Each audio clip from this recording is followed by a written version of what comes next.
तो hi hello class 9th वालों। तो आज मैं आप लोगों की अर्धवार्षिक परीक्षा 2025-26 के मैथमेटिक्स यानी कि आपकी प्यारी सी गणित के पेपर में जितने भी सवाल आए हैं सभी सवालों के यहाँ पर मैं जवाब आप लोगों को बेहतरीन तरीके से देने वाला हूँ। और मुझे पता है कि आप लोगों का पेपर है ना बहुत ही मस्त गया होगा, क्योंकि ये बिल्कुल सिंपल आया था और लगभग मुझे तो पता है एक भी क्वेश्चन ब्रजकोश से नहीं आया है, तो हमारी सारी की सारी इसी बुक से आए थे। तो जल्दी से देख लेते हैं। सबसे पहले सही विकल्प चुनकर लिखिए और ये हमारे 6 नंबर के। तो देखिए जरा, √3 का दशमलव प्रसार है। शांत मतलब शेषफल 0 आ जाए। अशांत आवर्ती मतलब के शेषफल 0 नहीं आए ना ही और संख्या रिपीट हो, तो इसका दशमलव प्रसार हो जाता है अशांत अनावर्ती। ना तो संख्या रिपीट होती है ना ही शेषफल 0 आता है, तो √3 का मान होता है 1.732 और भी यहाँ पर होता है। तो ये दशमलव प्रसार ना तो रिपीट होता है ना ही कटता है, इसलिए इसका दशमलव प्रसार हो जाएगा अशांत अनावर्ती। ओके, अब देखिए इसका दूसरा है 3 + √3 और 3 - √3 का मान होगा, तो एक बार प्लस में है एक बार माइनस में है, तो इसका आंसर हो जाएगा a का स्क्वायर माइनस b का स्क्वायर, यानी कि 3 तरह का 9 और ये 3, तो बराबर बचेगा कितने अपने पास में 6। तो इसका राइट आंसर हो जाएगा डी वाले का 6। ओके, अब देखिए जरा इसको मैं थोड़ा सा बड़ा कर लेता हूँ और मैं इसको थोड़ा सा कहाँ पर, नहीं यहीं पर। ओके ठीक है, हाँ। तो अब देखिए हमारा यहाँ पर कौन सा क्वेश्चन, तीसरा क्वेश्चन है x = 2 पर बहुपद का यहाँ पर मान क्या होगा। तो जहां जहां पर x है वहां पर 2 रख देंगे, यहाँ पर 2 रख देंगे, यहाँ पर 2 रख देंगे, तो ये तो 5 दूनी 10 हो जाएगा, माइनस के 4 गुणे कितना हो जाएगा 4, 2 दूनी 4 और प्लस के 3, तो ये हो जाएगा 10 माइनस के 16 और प्लस के 3, तो ये टोटल होके आ जाएगा हमारे पास में माइनस का 3। तो इसका राइट आंसर हो जाएगा क्या, माइनस का 3। ओके, इसको हल करने के बाद कितना मिल जाएगा -3। शून्य बहुपद की घात है, तो शून्य बहुपद की घात परिभाषित नहीं है। अचर बहुपद की घात कोई भी मतलब शून्य बहुपद की घात परिभाषित नहीं है, वो पता नहीं है कि अभी कितनी होती है। ओके, डिफाइन नहीं है। छठवें का यहाँ पर क्वेश्चन क्या आ जाता है भैया जी, और एक और है y = 3x + 5 का एक अद्वितीय हल होता है, केवल 2 हल होते हैं कि अपरिमित रूप से अनेक हल होते हैं, तो इसका राइट आंसर हो जाएगा सी वाला, अपरिमित रूप से अनेक हल होते हैं। ओके, अब देखते हैं हम लोग यहाँ पर छठवां। तो छठवां है समीकरण में कितने चर हैं, तो एक चर x है एक चर y है, तो कितने चर हो गए यहाँ पर 2 चर, तो इसका राइट आंसर हो जाएगा 2। ओके, चलिए देख लेते हैं अगला क्वेश्चन, और यहाँ पर आ जाता है क्वेश्चन नंबर 2। तो इसमें क्या है हमारे पास में, रिक्त स्थानों की पूर्ति कीजिए। ओके, तो पहला है बिंदु 0,4 अक्ष पर स्थित है, तो x का तो 0 है और y का यहाँ पर 4 है, तो ये किस अक्ष पर स्थित होगा, y अक्ष पर स्थित होगा। ओके, 2 चर वाले रैखिक समीकरण का आलेख होता है, तो एक सीधी रेखा कैसा होता है, एक सीधी रेखा होता है। 2 चर वाले जो रैखिक समीकरण है उनका आलेख कैसा होता है, एक सीधी रेखा। ठीक है, एक शांत रेखा को रूप से बढ़ाया जा सकता है, तो अपरिमित रूप से, या इसको लिख सकते हैं अनिश्चित रूप से बढ़ाया जा सकता है। ठीक है, अनिश्चित रूप से कहीं भी अपन लोग इसको बढ़ा सकते हैं। यदि एक किरण एक रेखा पर खड़ी हो तो इस प्रकार बने दोनों आसन कोणों का योग होता है 180 डिग्री। ओके, अब देखिए जरा इसको समझिए, जैसे वो क्या कह रहे हैं अपन से, वो अरे भाई थोड़ा सा ऊपर आ जा, कहाँ गया, हाँ हाँ हाँ, ये है देखो जरा, वो कह रहे हैं अपन से यदि एक किरण एक रेखा पर खड़ी हो, तो एक किरण ये है, ठीक है, अब ये किरण ये है, इस पर एक रेखा अपन लोग खड़ी कर दो ऐसी, तो इस पर बने कोणों का योग तो कितना डिग्री का होता है यहाँ पर भैया, 180 डिग्री का होता है। ठीक है, जब 2 किरणें एक ही अंत बिंदु से प्रारंभ होती है तो एक कोण कितना, तो यहाँ पर क्या बनता है, कोण बनता है। ओके, जब 2 किरणें एक अंत बिंदु से प्रारंभ होते हैं, यानी कि एक किरण यहाँ से निकल जाए एक किरण यहाँ से निकल जाए, तो इनके बीच में क्या बनता है, इनके बीच में कोण बनता है। ओके, यदि समचतुर्भुज के विकर्ण बराबर हो तो वह कहलाता है, समचतुर्भुज के विकर्ण बराबर हो तो वह कहलाता है हमारे पास में यहाँ पर वर्ग। क्या कहलाता है, वर्ग। अगर समचतुर्भुज के विकर्ण वर्ग हैं तो वह, समचतुर्भुज के विकर्ण बराबर होते हैं तो वह क्या कहलाता है, एक यहाँ पर हमारा वर्ग। ओके, चलिए देखते हैं अगला, और अगला हमारे पास में क्वेश्चन आ जाता है क्वेश्चन नंबर 3। तो क्वेश्चन नंबर 3 में देखिए हमारे पास में क्या है, सत्य सत्य बताना है। तो पहला क्वेश्चन क्या है, प्रत्येक अपरिमेय संख्या एक वास्तविक संख्या होती है, तो ये बात बिल्कुल कैसी है, सत्य है। ओके, पहला हमारा सत्य हो जाएगा। बाई अक्ष पर भुज शून्य नहीं होता है। तो देखिए बाई अक्ष पर कब होगा, जब x का मान 0 होगा और y का मान कुछ ना कुछ होगा।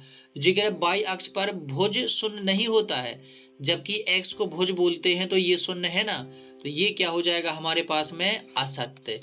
क्या हो जाएगा हमारे पास में, असत्य, ये गलत हो जाएगा। ओके, तीसरा ये क्या है, 2x + 3y + 4 = 0 को दो चर वाले रैखिक समीकरण का उदाहरण है। तो दो चर वाले रैखिक समीकरण है, एक चर, दो चर और उनकी घात भी कुछ नहीं है, तो ये है। तो ये क्या हो जाएगा हमारा, सत्य। और चलिए देख लेते हैं अगला। तो अगला क्वेश्चन है हमारे पास में, एक बिंदु से प्रारंभ होकर केवल एक ही रेखा खींच सकते हैं, असत्य। ठीक है, ये क्या हो जाएगा, असत्य। जैसे मान लीजिए एक बिंदु जो है इससे केवल एक ही रेखा खींच सकते हैं, नहीं, अनंत खींच सकते हैं। एक ऐसी खींच लो, एक ऐसी खींच लो, एक ऐसी खींच लो, एक ऐसी खींच लो, कई रेखाएं खींच सकते हैं। ठीक है, एक बिंदु से होकर केवल एक रेखा नहीं खींच सकते, अनंत रेखाएं खींच सकते हैं। अधिक कोण की माप 90 डिग्री से अधिक 180 डिग्री से कम होती है, तो ये बात बिल्कुल कैसी है, सत्य है। यदि दो त्रिभुजों में संगत कोण बराबर हो तो त्रिभुज सर्वांग सम होते हैं, तो ये बात बिल्कुल कैसी है, असत्य है, नहीं होते हैं। केवल कोण बराबर करने से वो सर्वांग सम नहीं होते हैं, लेकिन भुजाएं बराबर होने से वो सर्वांग सम हो जाते हैं, ये बात ध्यान रखना। ठीक है, अगला। तो अगला यहाँ पर हमारा कौन सा क्वेश्चन है भैया जी, क्वेश्चन नंबर कौन सा आ जाता है, क्वेश्चन नंबर 4, और इसमें हमारे पास में दी गई है जोड़ी। तो आइए जल्दी से जोड़ियों को हम लोग मिला लेते हैं। तो पहला है बहुपद की घात। तो बहुपद की घात होती है सबसे बड़ी घात। ओके, एक्स अक्ष पर एक बिंदु, एक्स अक्ष पर वो बिंदु है, तो एक्स का मान होगा और वाई का मान क्या हो जाएगा, 0। तो ये हमारा दूसरे का आंसर। कोटि, वाई निर्देशांक को क्या बोल देते हैं, कोटि, तो ये हो जाएगा हमारा क्या, तीसरा। रैखिक बहुपद, चर की अधिकतम घात कितनी होती है, 1, तो ये हमारा चौथे का आंसर। पूरक कोण, दो कोणों का मान कितना डिग्री होता है, 90 डिग्री, तो ये हमारा हो जाएगा 5वें का। समांतर चतुर्भुज, समांतर चतुर्भुज में सम्मुख भुजाएं कैसी होती हैं, समांतर, तो ये हमारा हो जाएगा 6वें का आंसर। तो ये आपकी जोड़ियां हैं, अभी आप लोग इनको मिला लीजिए। और चलिए बढ़ते हैं आगे। तो हमारा अगला क्वेश्चन आ जाता है यहाँ पर क्वेश्चन नंबर 5वां, और इसमें हमें क्या करना है, एक शब्द एक वाक्य में यहाँ पर उत्तर देने हैं। तो जल्दी से इनके हम लोग आंसर दे लेते हैं। तो देखिए जरा क्या लिखा है यहाँ पर, 1/7 का दशमलव प्रसार किस प्रकार का है। तो 1/7 का दशमलव प्रसार, ये देखिए एक प्रश्न भी आया था और एक 2 नंबर में भी इससे पूछा जा सकता है। तो इसका दशमलव प्रसार हो जाता है अशांत आवर्ती। क्या हो जाता है, अशांत आवर्ती। ठीक है, क्योंकि 1/7 का जो मान होता है वो 1 दशमलव के होता है 1 4 2 8 5 7, फिर से होता है 1 4 2 8 5 7, और इसी प्रकार से। तो देखो यहाँ से इतना वो रिपीट हो रहा है, फिर इतना आ गया, तो अशांत भी है और आवर्ती है। ठीक है, एक रैखिक बहुपद के कितने शून्यक होते हैं। तो एक रैखिक बहुपद का केवल एक ही शून्यक होता है। मूल बिंदु के निर्देशांक लिखिए। तो x भी 0 और y भी 0।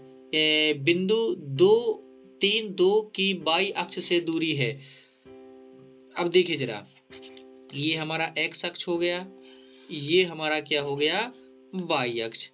अब वे कह रहा है कि एक बिंदु कौन सा है, 3 और 2, तो 3 और 2 है यहाँ पर। तो x पर वो 3 चला और y पर वो चला कितना, 2, तो ये यहाँ पर हमारा क्या है, एक बिंदु।